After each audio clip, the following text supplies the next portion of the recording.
Good morning, everyone. My name is Laura. I'm a Darrell woman from the Lapurus Aboriginal community of Botany Bay. It's my pleasure to be here to welcome you all to the 2020 NDARC Annual Research Symposium.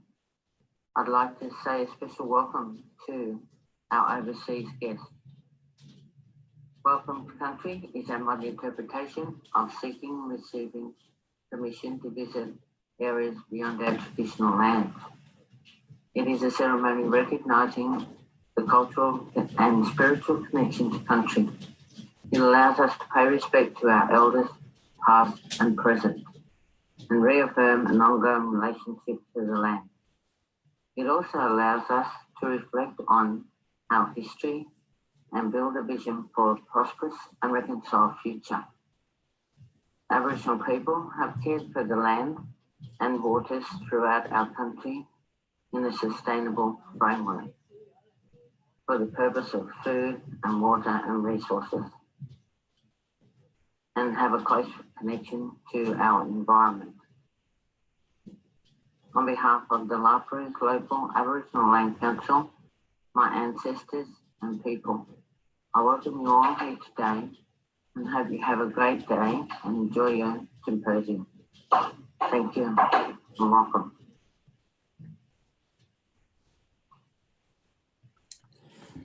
Well, welcome everyone. I'm Hayden McRobbie. I'm Professor at National Drug and Alcohol Research Centre at the University of New South Wales, and I have the pleasure of chairing today's session, which is session 3 of the 2020 annual NDARC Research Symposium. So online this year, and the focus of today's session is around e-cigarettes and tobacco policy trends and interventions. Now, you've all got access to the full program, which is on the NDARC website. But just to give you a quick overview of what we'll be covering in the next hour and a half, is we'll start off with 2 presentations, which will be around 10 minutes each. And we'll, after those 2 presentations, we'll have a short Q&A. Now, for Q&A, we'll be using the Q&A function on Zoom. So that's where we'll be having those questions put forward. And depending on how many we get, we'll get through as many as we possibly can. After those 2 presentations, we've got 4 2-minute poster presentations, which will run. You can view the posters online as well, and you can also vote for your favourite poster. So please certainly do that. After the posters, we have 3 more presentations of around 10 minutes each, and then we'll have some Q&As again at the end. We do have a networking register online as well. So again, you can submit your questions to a panelist if you want. All of the links will be sent out today via email, and we do have one more session, which is 9 AM next week, which is on illicit drugs research and clinical responses. So again, don't have to remember that the links are all on the NDARC website. Anyway, I've talked enough, and it's time to get on with the show, so to speak. And first up, I'd like to introduce Dr. Emily Stockings, who's an early career research fellow here at NDARC. I've worked with Emily for some time now, and I think she'll give you a really good presentation on the insights into the e-cigarette surveillance project. So thank you, Emily. Over to you.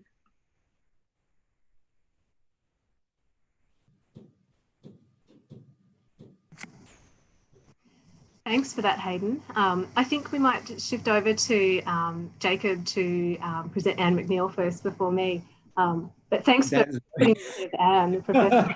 Yes, sorry, I got a bit carried away thinking we're going to go straight to that. But yes, sorry, my apologies. We do have Anne McNeil up first, who couldn't join us personally.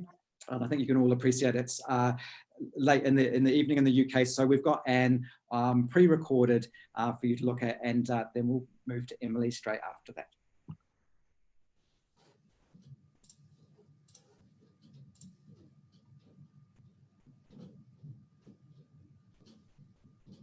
Hello, everybody. I'm pre-recording this presentation, and I'm really sorry I can't be with you, but it will be very late at night in England. I hope you enjoy the seminar, And if you have any questions at all, please don't hesitate to contact me using the networking register. Okay, so I'm going to be talking about some insights from England on e-cigarettes. I just want to declare that I don't take any funding from vaping, tobacco, or pharmaceutical industries. I have a tenured post at King's College London, and my project funding is from government and non-governmental sources. So I'm going to be discussing where e-cigarettes or nicotine vaping products fit into England's tobacco control strategy, what are the patterns of use and their impact, and then just a few thoughts on what more needs to be done. So I'm going to be drawing on some evidence updates that I've been commissioned to lead on e-cigarettes, being commissioned by Public Health England. And therefore I'd like to thank some co-authors, Dr. Robson, Rose and Holder, for some slides that we share between you. I'm very much drawing on the evidence and do that throughout my approach to e-cigarettes. But I also think it's important as a researcher to give a perspective from my own personal viewpoint. And so over the last 35 years, since I entered tobacco control research, my aim has been to reduce the death, disease, disability, and impact on quality of life that smoking causes. I also have a role on equality and diversity at the university, and I try to impose that also on my smoking research. And this means a focus on the most deprived groups in society, as that's where smoking prevalence is highest. So, for example, I can work with smokers with mental health problems. And whilst I very much take a population approach, because that's where you can get the biggest bang for the buck, so to speak, I also think about the individuals, and I think it's important for us all to think about individual smokers. In fact, that's a photograph of my father, who was a very heavy smoker and who died 30 years ago from lung cancer. Now, as I don't have many smokers in my social or work network, I often think about him and try to put smokers, because there are people like him around the world, try to put smokers and their families very much at the centre of my research. And my perspective on harm reduction was very much informed by snus, the experience of snus, which is a nitrosamine, a low nitrosamine smokeless tobacco product prevalent in Sweden. And looking at the evidence from Sweden, it's clear to see that you can see on the left-hand graph there that smoking prevalence is the lowest in Europe at around 5%. And tobacco-related deaths in Europe also lowest in Sweden across Europe. So you can see that you can have a harm reduction approach, as they have done in Sweden. You can have very low smoking prevalence and tobacco-related deaths, whereas the nicotine use in Sweden is still very similar to some of the other countries in Europe. So it shows you can have a product that can drive down smoking and death rates, but it can also help individual smokers who don't want to stop or can't stop their nicotine use to use another product. And so I believe that harm reduction in all its forms, so harm reduction includes smoke-free policies, for example, which are very much focused on protecting people around smokers. But I think it's also important to think about reducing harm for individual smokers as well. So I think harm reduction is very much a complementary approach to cessation and prevention in our tobacco control field. And I think it's unethical, therefore, to prohibit a product that's more harmful. That's less harmful than the much more harmful and prevalent products in society, the combustible cigarette. Now, sadly, in England, snus is still prohibited, but fortunately, e-cigarettes have been very much incorporated into this kind of approach. So, where do e-cigarettes fit into England's tobacco control strategy? So you can see just from these few images, e-cigarettes are a focus of all of our plans and strategies to reduce smoking. They're one of many focuses, so it's not the only approach by any means. It's one of a large toolkit of approaches that's being adopted to drive down smoking. So it's part of our tobacco control plan, part of the NHS long-term plan, particularly thinking about smokers who are already ill, for example. And these images are clips taken from a stop smoking marketing campaign and portray e-cigarettes as, again, show you many clips. I've just chosen these because they show e-cigarettes. You can see they're portrayed not as sexy products, but very much aimed at smokers to help them stop smoking.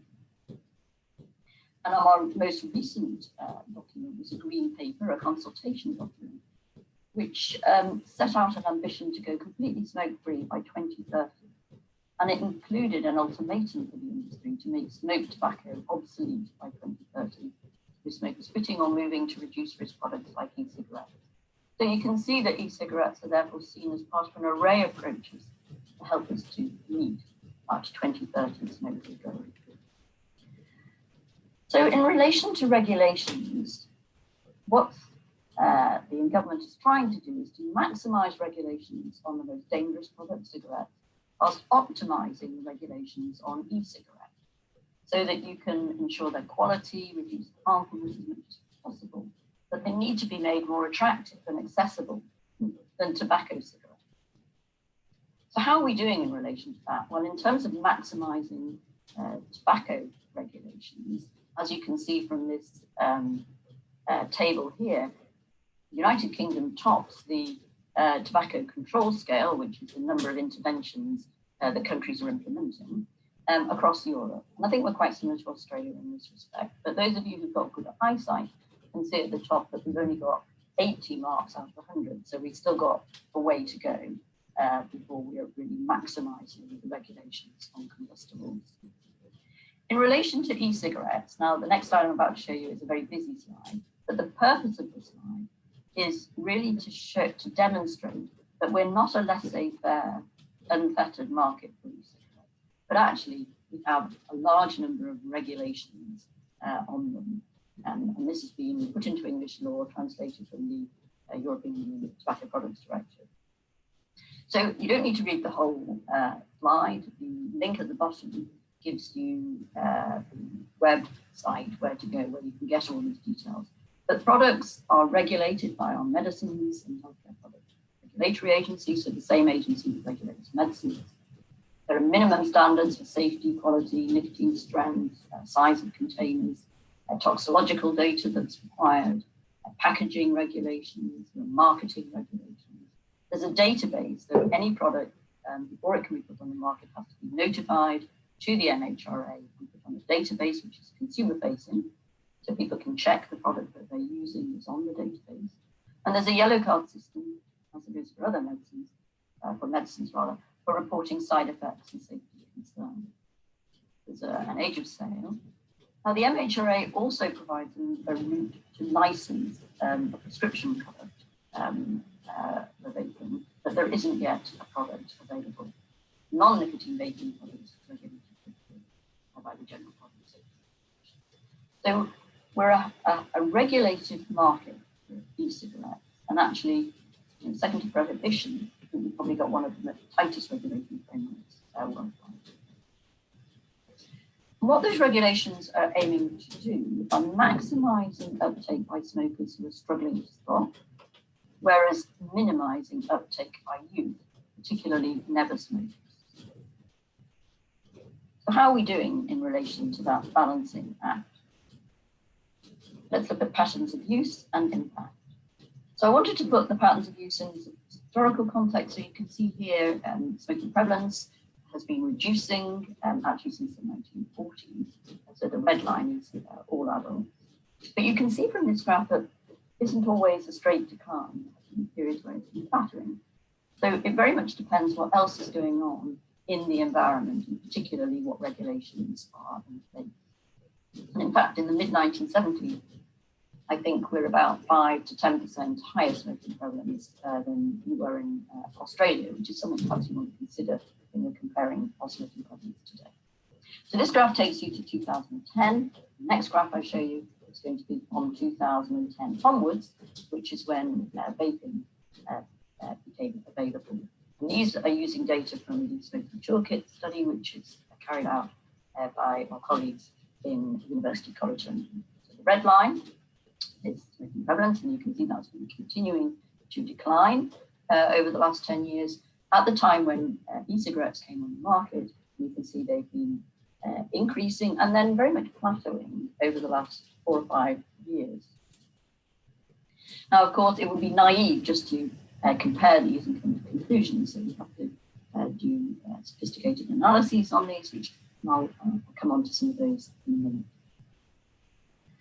So e-cigarettes are the most popular quitting aid by smokers in England. Again, these data from the Smoking Toolkit study.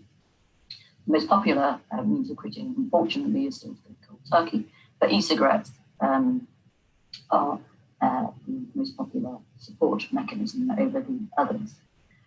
And Sarah Jackson and colleagues at University College London have looked to see the effectiveness of various stop smoking aids which are used by adults between 2006 and 2018. And they found that e-cigarettes and varenicline were the most effective.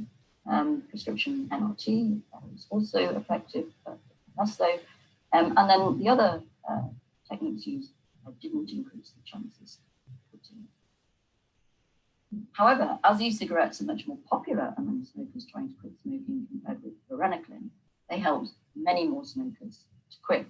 And this is very much in line with evidence from randomized controlled trials. So this study from Peter Hayek's group, Hayden actually, showing they randomized smokers to either combination NRT or an e-cigarette or starter kit and e-liquid. And they found nearly double the quit rates for people using e-cigarettes compared to those using NRT. And in fact, this study was put into the most recent update of the Cochrane review of electronic cigarettes for smoking cessation, which other trials, Chris Bullins and me. And this meta-analysis showed that nicotine e-cigarettes were more effective than nicotine replacement therapies for smoking cessation. And a similar finding from another analysis which compared nicotine e-cigarettes with placebo e-cigarettes. So, and they were moderately confident of that evidence. And we also triangulate evidence from our stop smoking service data.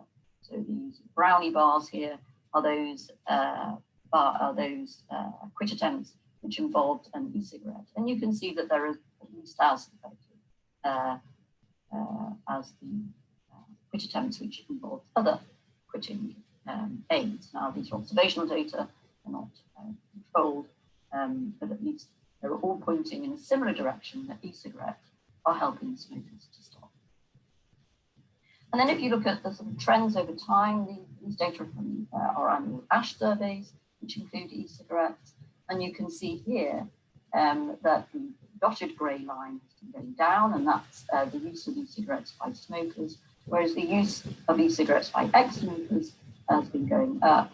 And only a small proportion of vapers of people who have never smoked. So now the majority of people who have stopped smoking completely use our sample of vapers, with very few never smokers using e-cigarettes. And then other studies have been carried out to look at the impact of what's been going on over the last 10 years or so with e-cigarettes. And this first paper is research by Emma Beard and colleagues, and that indicated that we have between 50 to 70,000 extra quits per year as a result of e-cigarettes. And then another study led by David Levy, which I was involved in, which was an indirect simulation model, but also pointed in the direction of a net positive benefit caused by e-cigarettes. So by looking at various different sources of data, various sources of analysis, it's clear that e-cigarettes are having a positive effect on quitting in England. But what, you might ask, about children? So these are data from our Smoking, Drinking and Drugs survey, which is the survey that the government uses to monitor smoking prevalence in 11 to 15-year-olds. And again, I'm showing you the historical perspective. You can see that, again, there's not a straight decline. There's quite a lot of fluctuations, sometimes of smoking going up, sometimes plateauing, and others coming down. And so what I'm going to show you in the next slide is just the last 10 years, so from 2000, which is here, so the same blue line. But here I'm also showing you the vaping data by 11 to 15 years. And this was only measured in 2014, 16 and 18. This is a biannual survey. And And what you can see there is that smoking's actually been plateauing a bit over the last few years, but down in the recent survey. And vaping increased and then plateaued at about the same level, 5 to 6%. And this includes very occasional users and very occasional smokers. And actually, there's a lot of overlap between these two lines. Most of the vaping among school children is actually done by people who have experience of smoking. There's a lot of overlap between these two groups. But we're certainly not seeing any inexorable rises in vaping, not at all, among young people. So quite different, for example, from trends in vaping in North America. Okay, so just to conclude then, a few thoughts on what more needs to be done. So this graph, again taken from the ASH surveys, shows e-cigarette use by smoking status, and you can see that the yellow line are people who never tried an e-cigarette. As you can see, that came down quite rapidly initially, but it's been plateauing. So that means that in 2020, around a third of smokers have never tried an e-cigarette, which I find of huge concern, given that they are less harmful than smoking. So we're not quite, I think, getting that balance right of driving smokers who are struggling to quit to vaping. On safety issues, there is broad agreement, I think, between all credible researchers about the relative risks of smoking compared with e-cigarettes. So, for example, here the US NASM report, as it's commonly referred to, indicated that e-cigarettes are likely to be far less harmful than combustible tobacco cigarettes. And in our most recent report in 2018, we said vaping poses only a small fraction of the risk of smoking, and switching completely from smoking to vaping conveys substantial health benefits over continued smoking.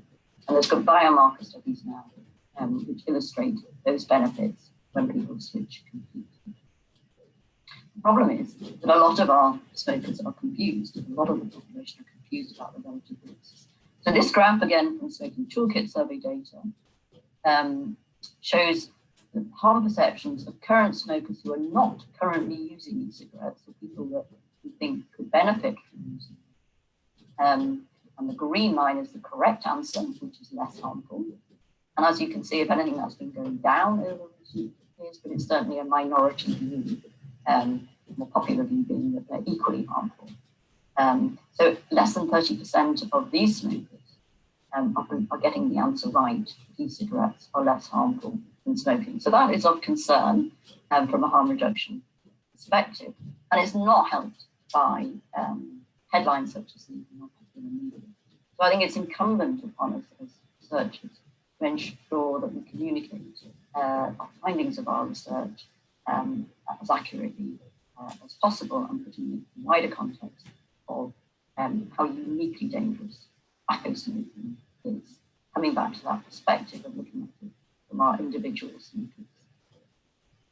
The other issue is the role of the tobacco industry.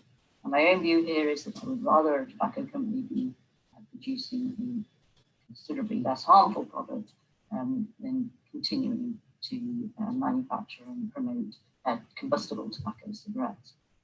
But I think what you can see from these diagrams is that it's not inevitable that the tobacco industry dominates the market. So in the UK, independents are still the majority producers, and indeed in Europe, on the right, you can see that proportion of the e-cigarette industry owned by the tobacco companies is much, much smaller.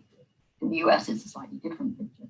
So I think we need to do a lot more research in this area to understand what is the role of the tobacco industry here, and how we can drive the tobacco industry away from combustibles, but also how we can ensure that we retain a variety of manufacturers of e-cigarettes. I believe that's really important to include independence in this sector. And I think if we have too onerous a regulatory framework for e-cigarettes, and we drive the e-cigarette market completely into the hands of the tobacco industry, which I don't think would be an ideal place to. So to conclude, England has a comprehensive tobacco control strategy and comprehensive vaping regulations. Cigarette smoking has continued to decline. It's now at an all-time low among adults, just around 14%.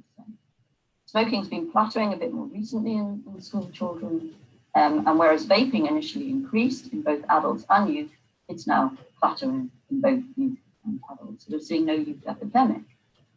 Evidence from multiple sources is indicating that e-cigarettes in England are helping smokers to stop smoking. So we need to be driving more smokers to try vaping. And I'm not entirely sure, therefore, that we've got this balance exactly right in terms of having e-cigarettes as attractive and more accessible to smokers than combustible, whilst trying to deter youth from taking. Incorrect harm perceptions, unfortunately, are common, and we need to do more to redress them. And there's broad agreement that e-cigarettes are less harmful than tobacco smoking. But we need to continue to monitor these products, as we've been doing in their safety, their use, and their impact very, very closely. So thank you very much for listening. Again, apologies I can't be there. Here's my email address. And as I say, if you have any questions, please do contact me using the networking register. And I wish you well for the rest of the symposium. Thank you. Okay, thank you very much to Anne. And again, we'll have some time for questions and answers after Emily's stocking switch. Emily, if you're happy just to move straight on, given we've introduced you before, we'll get cracking. Thanks very much. Thanks very much, Hayden, and thank you, Anne, for doing that pre-record for us. And thank you, everyone, for joining us this morning. I'm going to be talking about a project that's happening at NDARC currently, which we're calling the e-cigarette surveillance project. But because some of the results are under embargo, I thought I'd also give a bit of a regulatory context around what's happening with the e-cigarette space in Australia at the same time. So Anne just gave a really nice overview of that real balance that we're trying to strike between reducing the potential risks of e-cigarettes, particularly among uptake among young people, but also facilitating access to a potentially efficacious treatment for people who may want to quit smoking.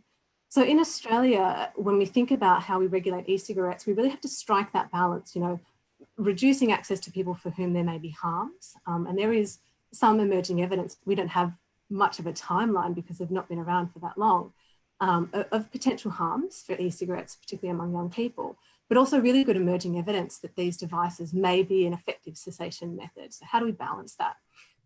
In Australia, that means thinking about whether these products should be regulated as a consumer good or as a therapeutic product. So what I'm going to show you now is, it's a bit busy, but and this was done up by, I have to give a shout out to Madeline Powell, who trawled all the regulations of e-cigarettes by jurisdiction in Australia and also across other jurisdictions internationally. The way that e-cigarettes are regulated in Australia is quite confusing, and it occurs at the jurisdictional level. First off, non-nicotine containing e-cigarettes, the sale of these is legal in all states and territories except for WA, where any use of e-cigarettes and sale is illegal. So you can go down to a vape shop or you can order online a non-nicotine e-liquid that might have flavour in it, and that's okay. In terms of nicotine, so nicotine is a scheduled poison in Australia and under the poison standard, and that's managed by the Therapeutic Goods Administration. The sale of nicotine in the liquid form and nicotine in e-cigarettes in pre-filled devices is illegal in all states and territories. The use of nicotine-containing e-cigarettes varies by state and territory, and you can see there's some differences there. So if you can't buy it, well, where are you getting it from? Essentially, the way that occurs in Australia is personal importation of nicotine-containing e-liquids. So this is predominantly how Australians access nicotine-containing e-liquids. You can see some other regulations on the right there are quite consistent across the states and territories in terms of age restrictions, where they can be used, where the health warnings are required, etc.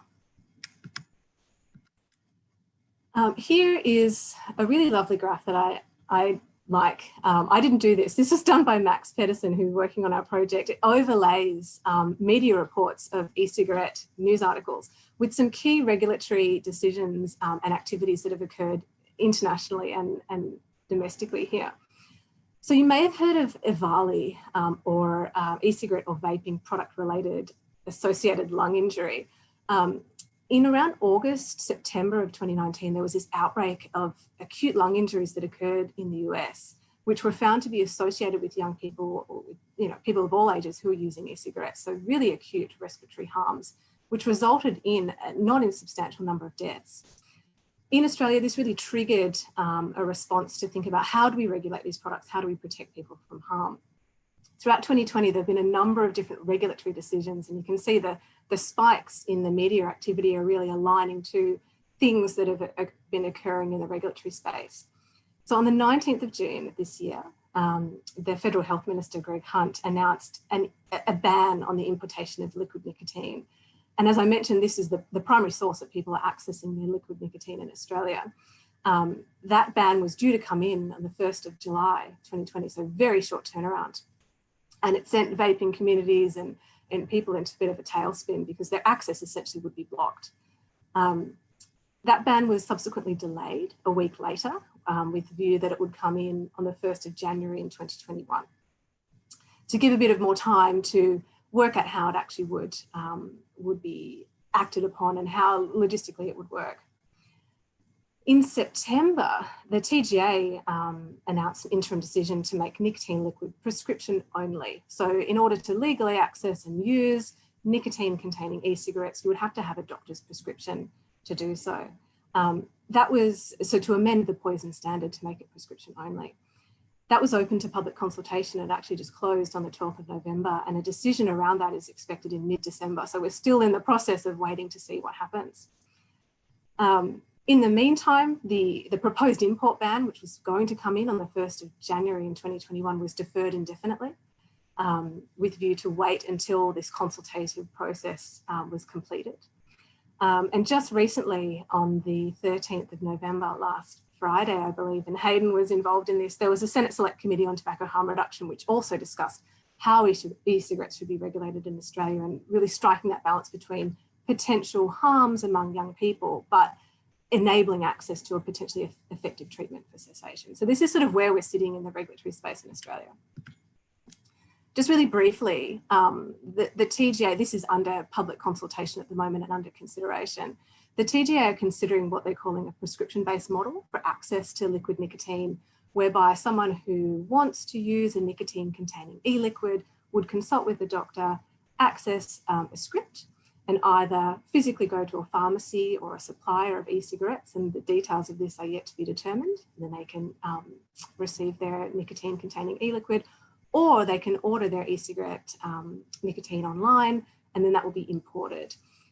Currently, the way that most people access their liquid nicotine is by purchasing from online websites, just as you would buy whatever you would for online shopping. It's relatively easy.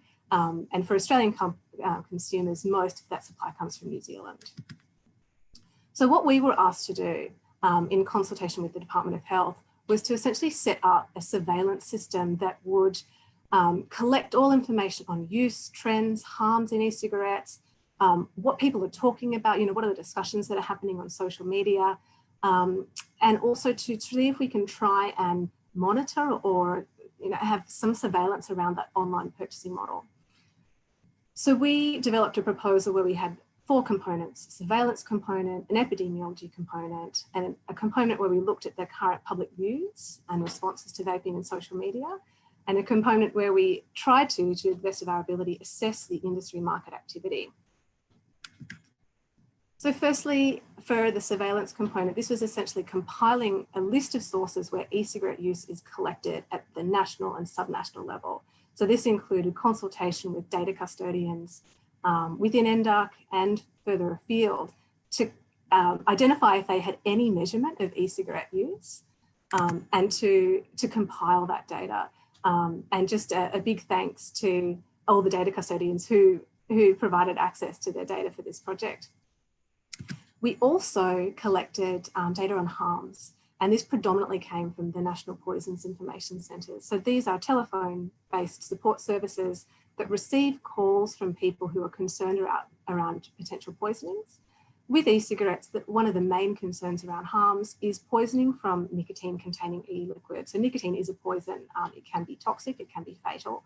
So we wanted to track the calls that were being made to these centres. And we also triangulated that with some poisons and injury detection systems in the US to see if the pattern of exposure and the trends were similar or not. For the epidemiology component, basically we wanted to get a snapshot of e-cigarette use regulations, both domestically and internationally. So we looked at prevalence, use and indicators. We did a huge review of regulations in 5 different jurisdictions at the subnational level as well. And we are currently completing a systematic review of reviews on e-cigarette harms and benefits, because there is a lot of confusion around the evidence there, and a lot of the evidence is quite poor. So we're looking at trying to strike that balance and identify, you know, do the harms outweigh the benefits or vice versa? So that is currently underway. The interesting thing with e-cigarettes is that there's really valuable information that occurs via social media. So we wanted to tap into that. So we developed some web scraping methods to scrape Twitter, Reddit, some discussion forums, and also look at news media to see if we could identify what sort of discussions people are having around e-cigarettes in Australia. We then used, and Rory Chen at NDARC helped with this component, we then used some natural languaging processing to identify what the sentiment is. And here's just an example of how we can track the number of posts on Reddit where people are discussing e-cigarettes. We can align these with key regulatory decisions. We can see if people are positive or negative about the discussion of e-cigarettes. We can also do content analysis of the text of what people are saying. So we can see what the major categories of discussion are. You know, is it around purchase? How much does purchase discussion overlay with access from overseas? How much does that overlay with regulations? So we get a sense of the discussion that's happening on social media to sort of tap into people who are using these products.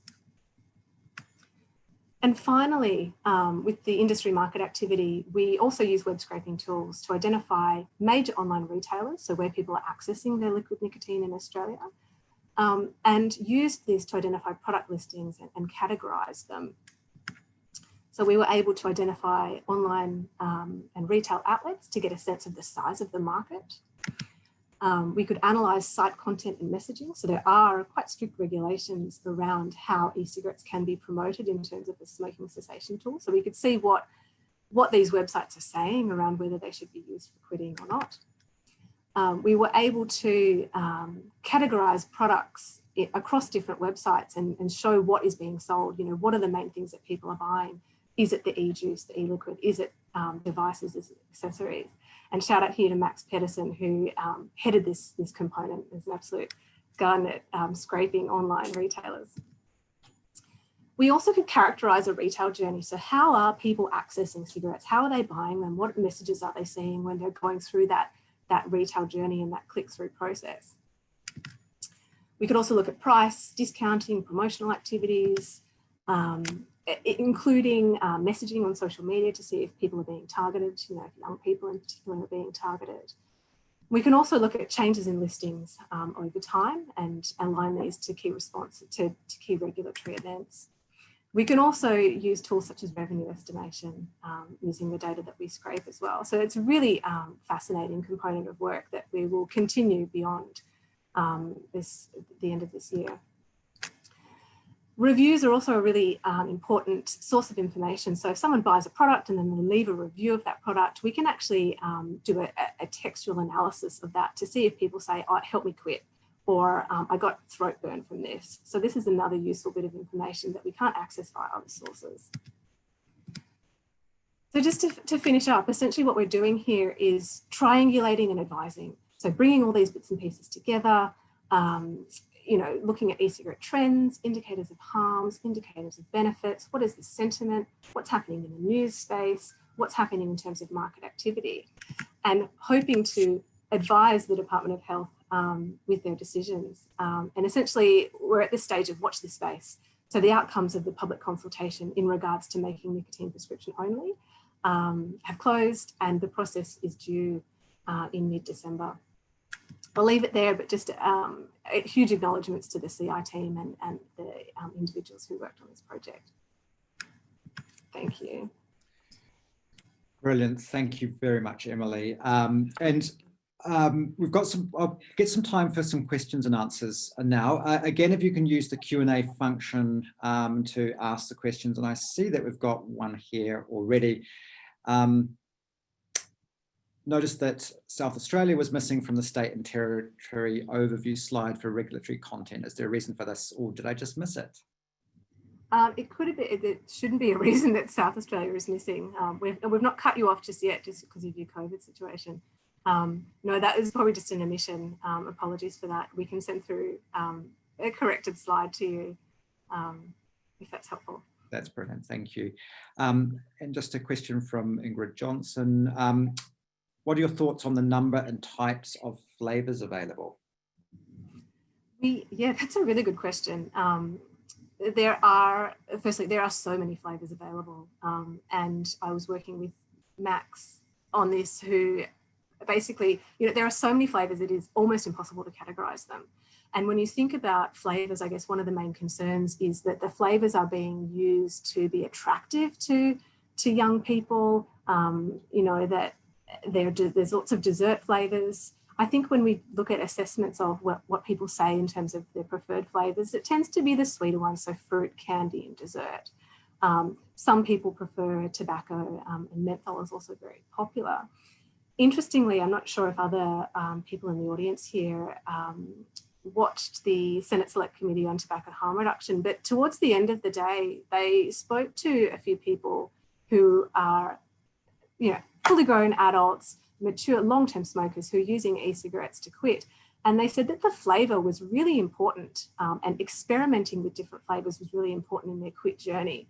So I think, yes, there's a lot of flavours. It could be seen as potentially enticing young people to quit, but it sounds as though on the ground that people who are using these devices to quit experiment with lots of different flavours.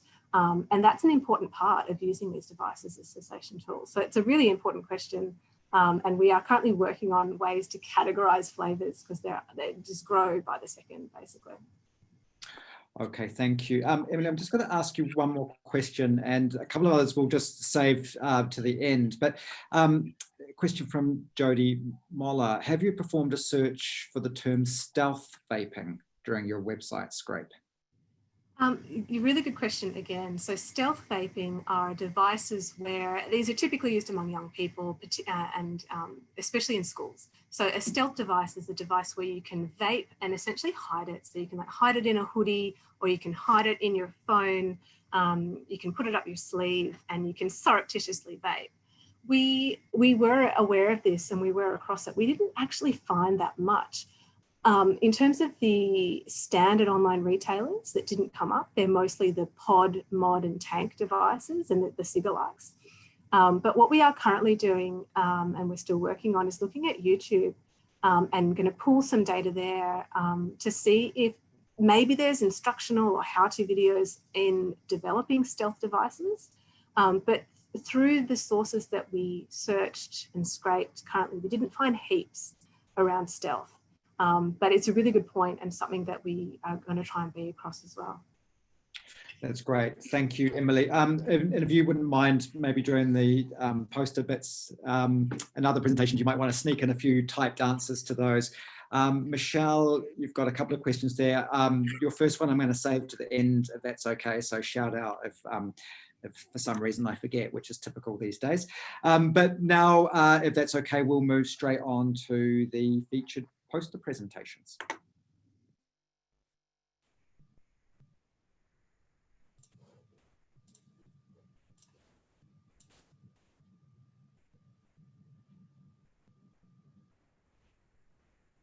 Hi everyone, my name is Chelsea Sun and I'm a PhD candidate at the University of Queensland. For this paper, we wanted to assess the renormalization hypothesis and more specifically whether adolescent e-cigarette use was renormalizing traditional tobacco smoking. So we wanted to look at this because recent national surveys have shown an increase in adolescent e-cigarette use, also known as vaping. And this has raised concerns that e-cigarettes will renormalize cigarette smoking among youth. To answer this question, we used 2 large national samples of students in the USA, and our results showed that the prevalence of cigarette smoking actually declined by a sizable relative percentage in all groups defined by their e-cigarette use, despite e-cigarette use increasing over the same period.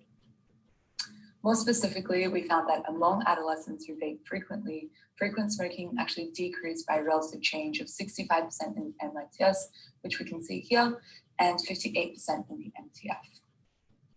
When we conducted a logistic regression, however, we found adolescents who used an e-cigarette had higher odds of smoking cigarettes, and this increased from 2014 to 2019 in the NYTS.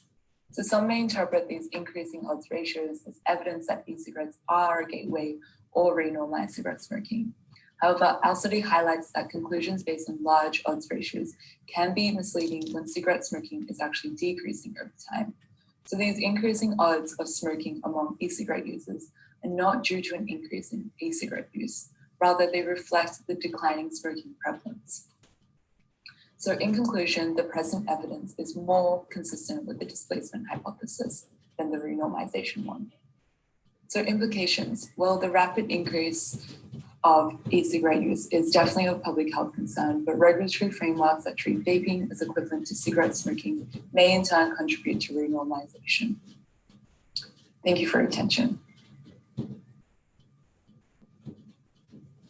Hi everyone, my name is Greta and I'll be presenting on e-cigarette and tobacco use during the COVID-19 pandemic among people who regularly use illicit drugs. This presentation uses data from the ADAPT study, which is a longitudinal study that recruited regular illicit drug users for a total of 6 online surveys over the next 3 years. Currently, data from Wave 1 and Wave 2 has been collected, and we have 308 participants in the Wave 2 cohort sample with a median age of 25 years. Findings indicate that e-cigarette use is moderate, so at least 1 in 5 participants reported using in the past 4 weeks, and the majority of e-cigarette users reported using nicotine in their e-cigarettes. Tobacco use is quite high amongst the sample, with the majority of participants reporting using in the past 4 weeks, and the largest proportion are everyday smokers, and this has risen slightly between waves. So apart from e-cigarette use at Wave 2, over half reported that their tobacco or e-cigarette use had changed at both waves since before March 2020. And at Wave 2, the proportion of participants reporting stable use of either tobacco or e-cigarettes increased. At Wave 1, similar proportions either used tobacco only, so without e-cigarettes, or were dual users, so they were using both tobacco and e-cigarettes. At Wave 2, dual use decreased slightly and individual use of either tobacco or e-cigarettes only increased substantially. So despite broader downward trends in tobacco smoking, tobacco use among the ADAPT cohort sample is comparatively high, and e-cigarette use among the sample is somewhat common. Mixed results in perceived changes of use highlight diversity of experience amongst the sample. The increase of stable tobacco and e-cigarette use at Wave 2 may suggest that some participants have changed their use at Wave 1, but have since returned to pre-COVID-19 levels at Wave 2. As the ADAPT study continues, we're excited to provide you with more insights after future waves.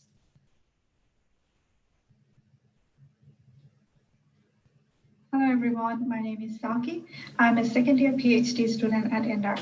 I'll be presenting findings from a systematic review examining inequality in smoking cessation clinical trials in regards to exclusion of people with mental health disorder. People suffering from mental health disorder have high nicotine dependence, and they are more likely to die as a result of smoking-related complications compared to their mental health disorder. Although they are as willing as other smokers to quit smoking, smoking cessation treatments are not readily available for them in the community nor in psychiatric setting. There is also a lack of studies to support clinicians to make informed decisions about treatment. Therefore, in this review, we aim to examine the inclusion and exclusion of persons with mental health disorder in randomized controlled clinical trials testing pharmacotherapy treatments for smoking cessation. We searched the Cochrane database of systematic review for the topic of smoking cessation and pharmacotherapy.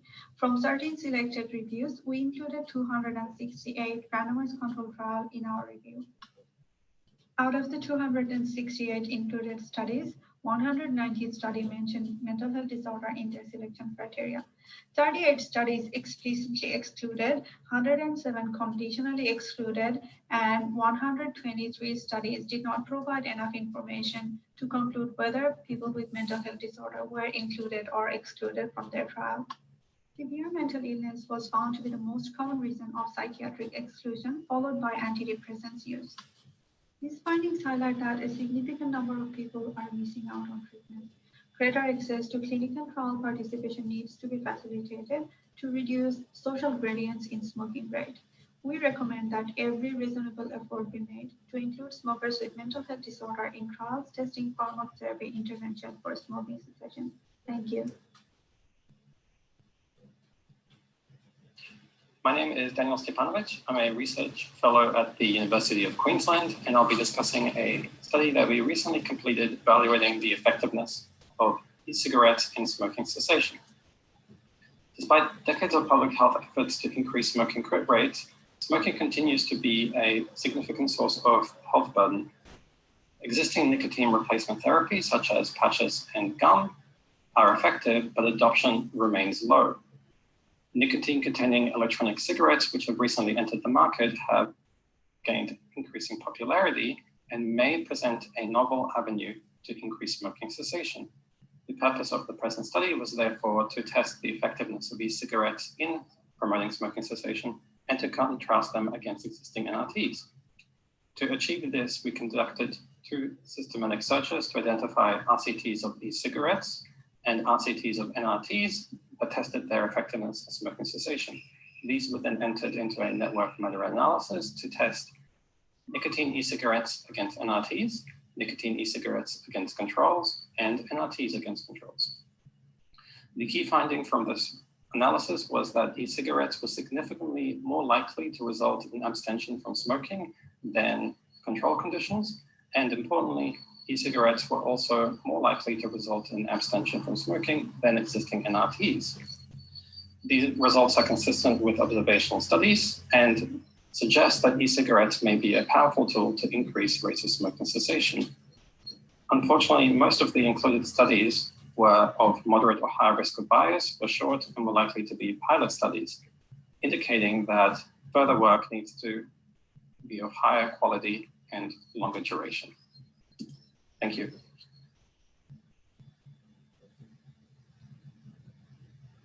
Okay, that was great. I hope you found those 4 poster presentations interesting, certainly short and to the point, but remember those will be up on the NDARC website. Right, so now it's over to me, and we're going to keep on pushing through this just so we can finish up on time. And the good thing about these sort of presentations, if you need to get up and take a stretch or grab something to drink, you can do so. Next 10 minutes, just talking about trends in e-cigarettes and where to from here. Here are my disclosures. I don't have any funding from tobacco or e-cigarette industry. I guess overall, we've got some good news in Australia, and that these, smoking prevalence overall continues to drop, and it's down to 11%. But still, there are a significant number of people who continue to smoke. We know the risks of smoking, and we know the benefits of quitting. We've got a whole range of different options available to help people quit smoking. But as you've already heard, and we'll no doubt hear again, that these are certainly no magic cure for helping people quit. E-cigarettes have become popular. They are, in some countries, the most commonly used tool for aiding smoking cessation. But there's a bit of uncertainty about how well these do actually help people stop smoking, and until recently, and I'll talk about that as we go through. The terminology, you might hear me say vaping or e-cigarettes. You might see ENDS as well, which is electronic nicotine delivery systems, all meaning the same thing. I'm not going to dwell on this. You know what these devices look like. There has been a change over time. If we go back 10 years or over 10 years now, then most of the e-cigarettes would have been the 1st generation cigar-like devices. Now we've got these 4th generation or pod devices, which are, can be, and I'll show you some data, very effective of delivering nicotine. Just a quick refresher or reminder, at least, that it's the nicotine that people smoke for is contained in the tobacco leaf. It acts on the mesolimbic dopaminergic pathway or the reward pathway in the brain, and that's where it rewards the behavior of smoking. In terms of nicotine delivery from e-cigarettes, these are some earlier data from Peter Hayek's lab in London. And what you're looking at here is nicotine delivery over time. The light blue line here is from a standard combustible cigarette. So that's typically what you'd expect to see, a peak of around 18 to 20 nanograms per mil within 5 minutes. And then the same people use these different devices over time.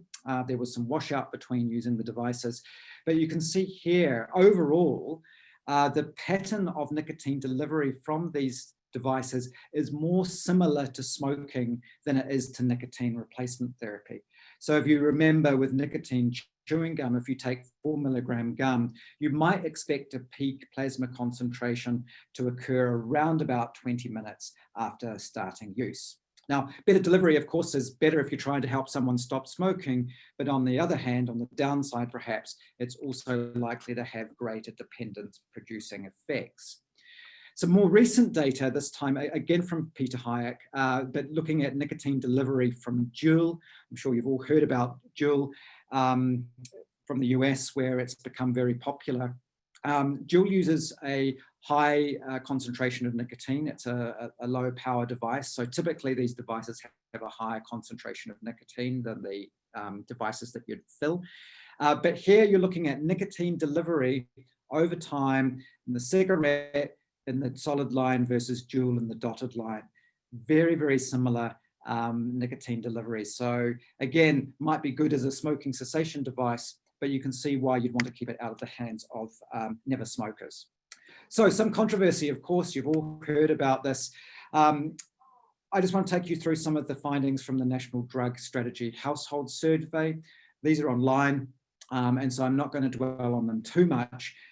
The good news first, smoking status, current smoking, daily smoking continues to decline, and you can see there a rise in never smokers. If you're looking at daily cigarette consumption and looking at how people are smoking, the average cigarette consumption per day, you can see overall it's got a downward trend. It's the older smokers, which you may expect, that are smoking the higher quantities of cigarettes compared to the younger age groups. Now, e-cigarette use, as you've already seen in the other presenters' work, has increased over time. And here I'm just showing you the data from 2016 to 2019. The survey collects various measures. Current use, when you see current use, it includes daily use, weekly use, at least monthly use, and less than monthly use. So you just have to be aware of that. Less than monthly use is not particularly frequent use. So just keep that in mind. But you can see statistically significant changes over the years in the current use, those who have used to use them but no longer use them. And of course, there's been, as people have tried, more likely to have tried them, the never use has gone down. But still overall, most people have never used an electronic cigarette.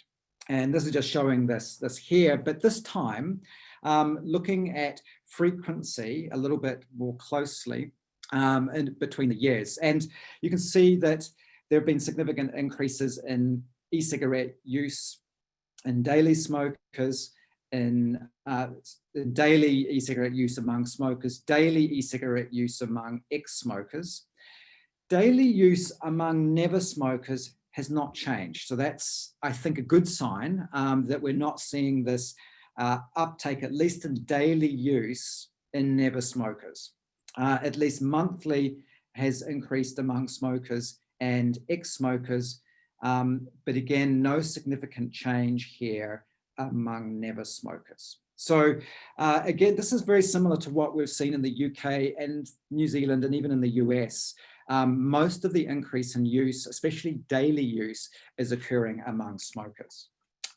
Use among young people overall, here you can just see the age categories of 15 to 24 and 25 to 34. So you do see this increase in use across these age groups as well. In terms of reason for using e-cigarettes, by far, among all categories of either never, ex or current smokers, people are trying them out of curiosity. Among ex-smokers and current smokers, you can see the next biggest reason is to help me quit or to help me cut down. So people are using e-cigarettes for these reasons, which leads on to the question, do they actually help people stop smoking?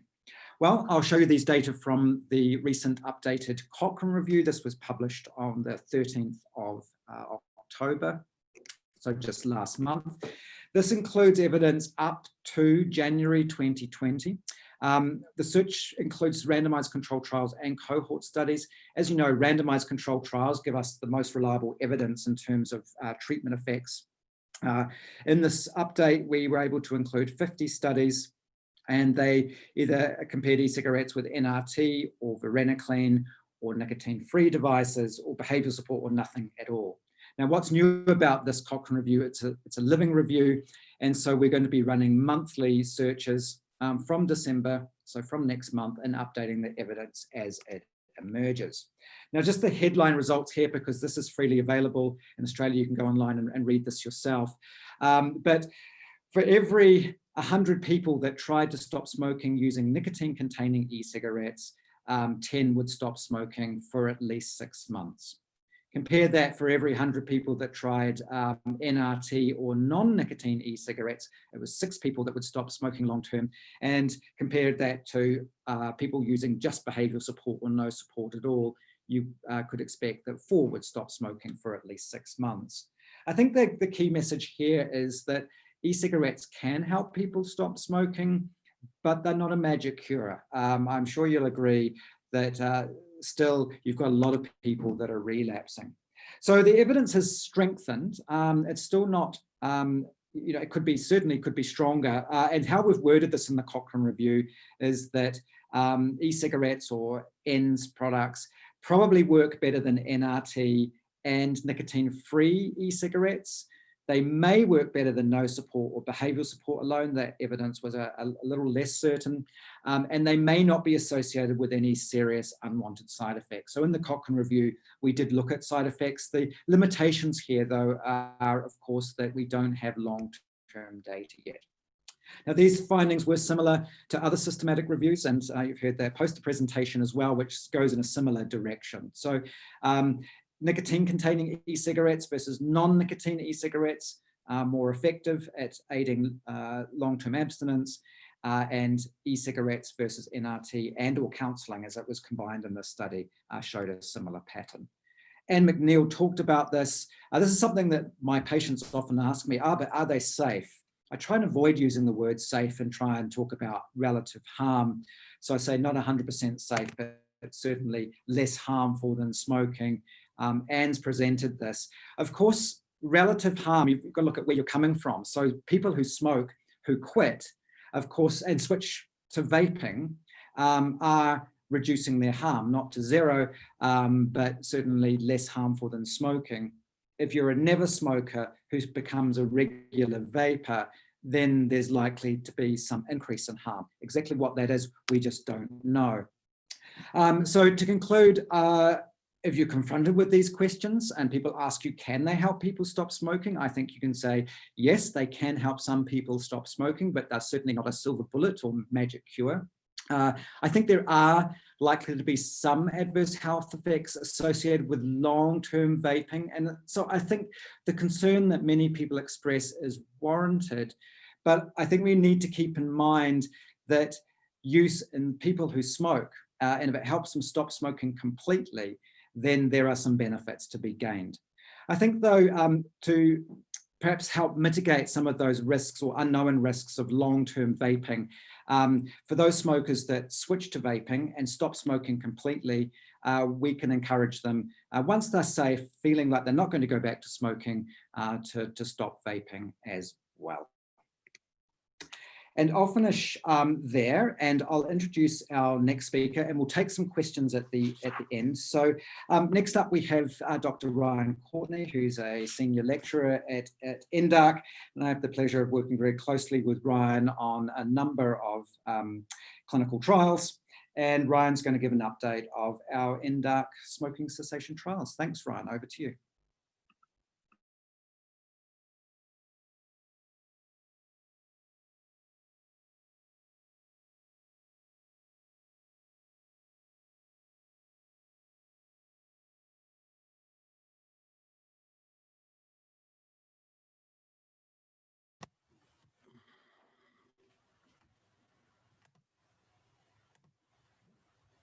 All right, thank you for the introduction, Hayden.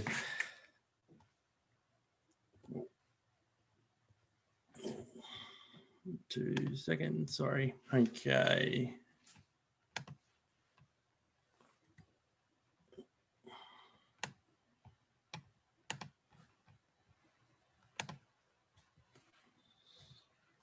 Okay, thanks. Hopefully you can see my slides there. Apologies for that.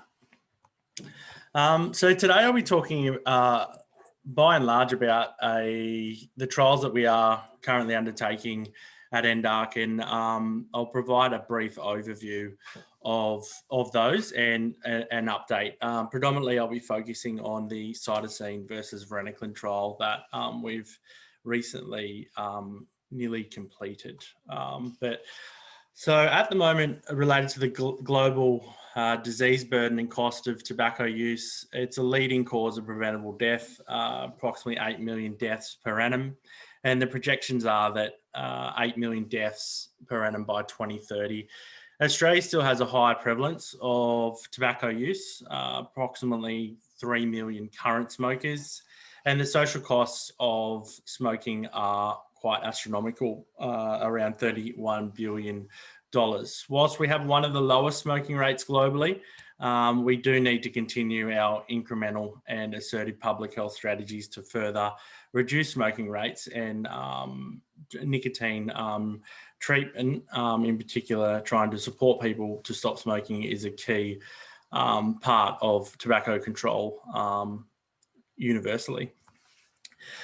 So in 2016, we received a NHMRC project grant that is led by Professor Michael Farrell, and it's a non-inferiority trial of cytosine versus varenicline for smoking cessation. So we know currently that prescription cessation meds are expensive, so current subsidised smoking medications on the pharmaceutical benefit scheme, whilst they are effective, are costly. Since 2018, the Australian government has spent approximately 400 million on varenicline at 44 million per annum. Often, well, in particular, varenicline is cost prohibitive in low to middle income countries where they just can't afford to subsidise this treatment. Cytosine, if similarly effective and cheaper medication than existing treatment, has potential to have huge benefits for health budgets. So briefly, cytosine is a plant-based alkaloid. It was originally developed in Bulgaria in the early 1960s. Its current availability is largely over-the-counter in Central and Eastern European countries. The approval status is, as I said, over-the-counter, but in Australia it is not, nor is it listed on the TGA list of medicines either, or licensed for use. It's a partial agonist, and I think a key point is its potential affordability compared to other medications, given that it is a natural plant extract, and also the treatment duration, which is 25 days. So the aim of this study was to evaluate the cost effectiveness of cytosine versus varenicline for smoking cessation in Australian smokers interested in quitting. It was a single blind RCT, and we used a non-inferiority design, and we recruited via both quit lines and also advertisements. The number of participants we needed was 1,450 and 725 per group. And the study design had 2 active check-in calls to look at safety and treatment adherence during the first month of treatment. And also the study went for 7 months with a final outcome measured at that time point. So the study arms were for cytosine, 25 days of supply with quitline support. The quit day was the 5th day, and for varenicline, 12-week standard supply with quitline support, and the quit day was 8th day, and the medication was delivered to participants' home via mail. So the study procedures, so advertisements and also via quitline we recruited. Screening and consenting was done centrally at the Trial Coordinating Centre at NDARC, and reviews of the patient files were done remotely by a study clinician. And the baseline interview and randomisation was completed by an independent contracted research organisation. The drug dispensing occurred from a central pharmacy. And as I said before, the check-in calls occurred at NDARC during the first active month of treatment. And there was a follow-up at 4 and 7 months. And the biochemical, and we assessed our primary outcome using CO monitored biochemical verification at the end. So the outcome of interest was biochemically verified 6-month continuous abstinence and allowing for 5 cigarettes from the quit date. And the secondary outcomes are listed there as well. We used a standard safety analysis, including collection of adverse events as well as serious adverse events, and they were compared across both treatment groups. And the study progress, so what I can tell so far is that we have now completed that trial, 1,452 smokers, which is one of, well, the largest clinical trial ever undertaken in Australia. The retention rate we managed to achieve 77% at final follow-up. Data analysis is complete, albeit the final outcomes paper is currently under editorial review and in confidence. I can't disclose those outcomes quite yet, but we're hoping that they will be available in the first quarter of next year.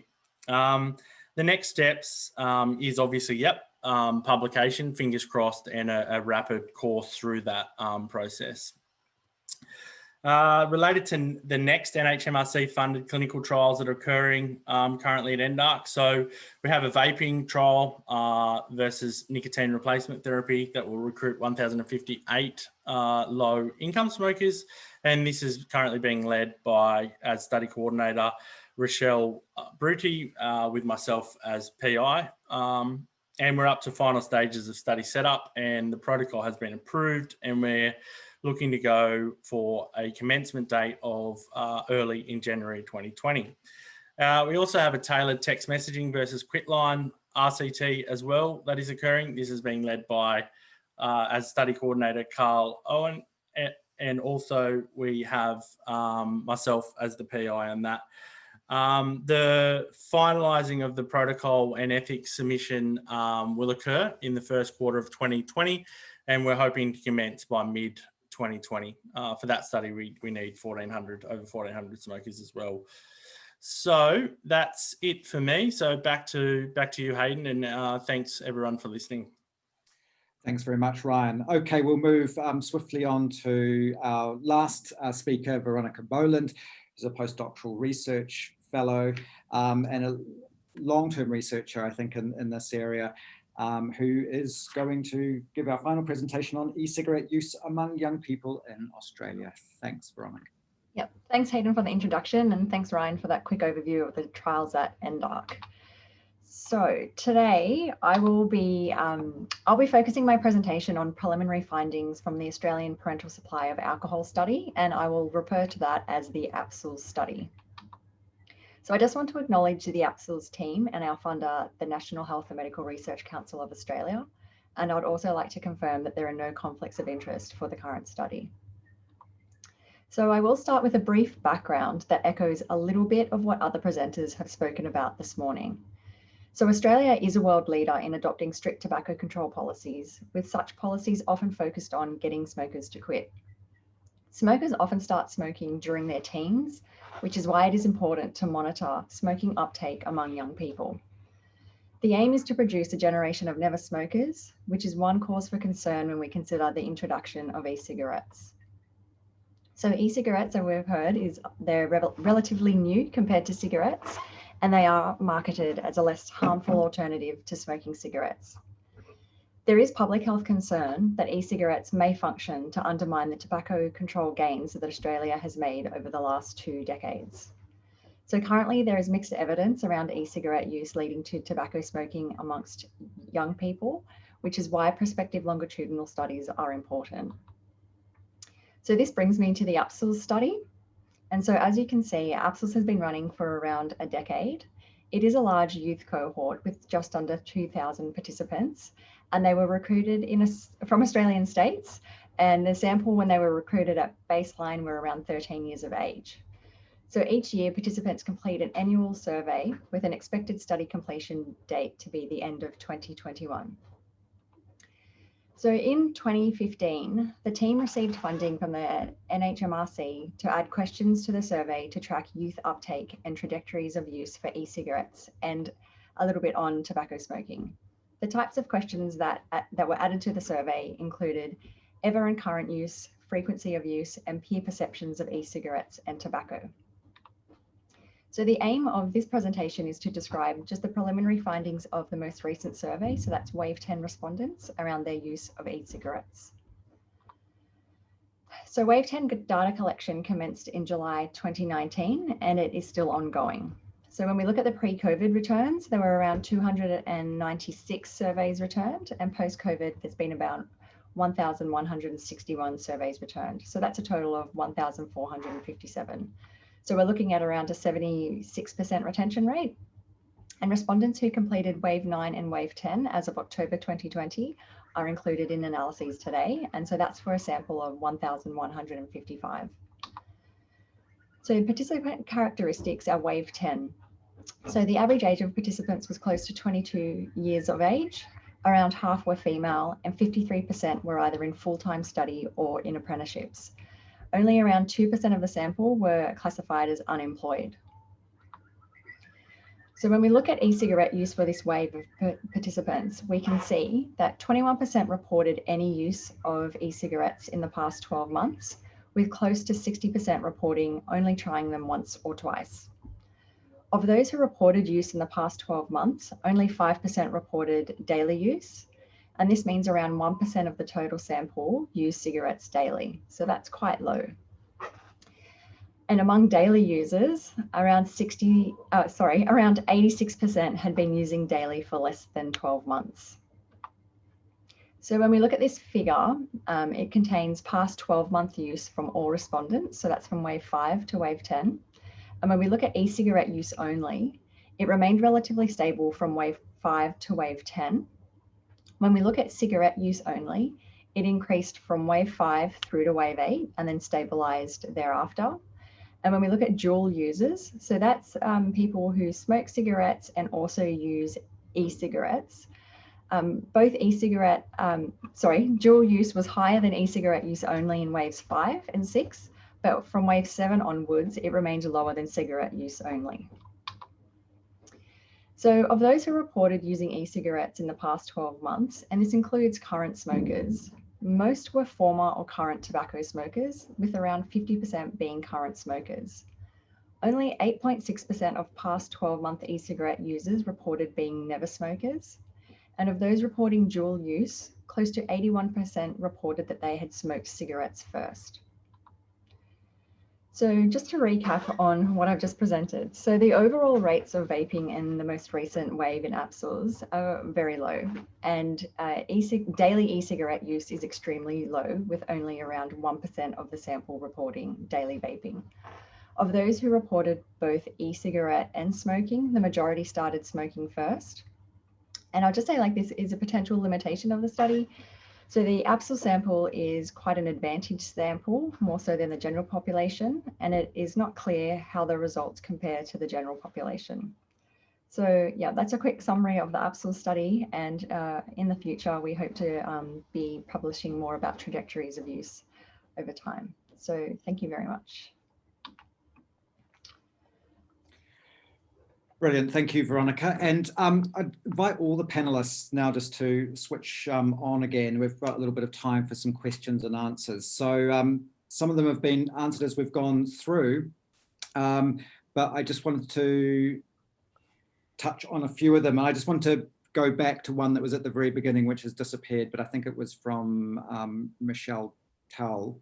And that was about how do we know, who of our patients are actually vaping and what they're using. That's a really good question. And apologies if I've forgotten the sort of exactly what you'd asked, Michelle, but I think there is a need to actually start coding for vaping status within clinical health records, because I think if we're going to really get a good grip on long-term risks, then we need to have some good data to do that. So I know that's not easy goodness, it took us long enough to get coding for smoking status in clinical records, but if you've got any influence, really support that move to get that done. And there was another question too, which has disappeared, but I'll just answer it because it was something close to my heart. For those working in smoking cessation, how do you talk about vaping? This is what, I don't think there's any right or wrong answer. I can't prescribe vaping products. I work in New Zealand most of the time, so we've got a slightly different environment. But what I do is I talk to people about what I can do. So I've got some very good smoking cessation medicines, which I can prescribe, I can help people use, and that's what I'd start off with. However, I also take the time to explain to people what I know about vaping products, the risks versus the benefits, and hopefully help them make an informed choice of where to go. So I hope that that helped there. Emily, maybe one for you, or any of the other panelists. Given the short amount of time e-cigarettes have been in use, surely we should apply the precautionary principle before opening the floodgates. The tobacco companies are very sophisticated at finding new markets. The tobacco companies are very sophisticated indeed. I think this is really the crux of the issue. These products have not been around for very long. So we don't have the benefit that we do with the evidence base around combustible cigarettes, where we've had decades to assess the long-term harms, to examine the constituents of combustible cigarettes, and to make an assessment of chronic harms as well as short-term harms. So really we're in this situation where we're trying to balance the evidence that we've got across, the harms and benefits. And I believe that, this is where we throw over to the Department of Health, to the TGA, to the regulatory bodies to make that decision for us. And I suppose, yes, precaution is probably what is needed here. Anne McNeil gave a great overview from the evidence from Public Health England, and this has been criticised, and it came up in the Senate Select hearings on tobacco harm reduction around this 95% safer number. And on the balance, from the evidence that we have, it appears that that e-cigarettes are the lesser of two evils, but it doesn't mean that, open the floodgates. Essentially, we shouldn't be doing that. But to keep on top of the evidence at both ends of the spectrum, the evidence of harm and improving the quality of that, because currently it's not great and it is still emerging, but also still at pursuing them as a cessation tool. I noted an article today in The Guardian, which looked at how the Australian had been publishing e-cigarette promoting articles from Phyllis Morris International. So they are incredibly sophisticated and stealthy in their activities. So we just need to be across the literature and making sure that we are conducting high quality evidence. And what we can do essentially as researchers is send that through to regulatory bodies and help them advise their decisions. But that's the issue. That's where it's really difficult. Great, thanks very much, Emily. One for you, Dan, perhaps. From Andrew, is cytosine still found to have greater gastrointestinal side effects when compared with varenicline or bupropion? So at present, that's the case. Our study may be able to present different findings on that. Unfortunately, it's under embargo at a journal, so I can't discuss in more detail, but definitely you will find, I think, some interesting safety findings in our paper, so do watch this space. But what we do know so far is that yes, there has been some reports in one trial in particular, the most recent active comparator trial done in New Zealand, that did find a slightly higher occurrence of gastrointestinal symptoms. So I think just watch this space, and hopefully sooner rather than later we will all know what we found here. Great, thanks, Ryan. You want to add anything to that, Hayden, maybe, or? So no, that's absolutely fine. Okay. So yeah, watch this space, I suppose, with some new data emerging. Veronica, maybe you can have a go at answering this one. Question from Vikram at Cicada Westmead. Is that e-cigarette use among our vulnerable populations is much higher than that reported in school surveys. Given the low prevalence at the moment in Australian youth, should these interventions be targeted to the high-risk populations rather than blanket policy interventions? Yeah, so as I was saying in the survey of the APSLs, it is much more advantaged. So in wave 10, only 2% were reporting that they were unemployed. So I don't think it is representative of particularly vaping amongst priority populations.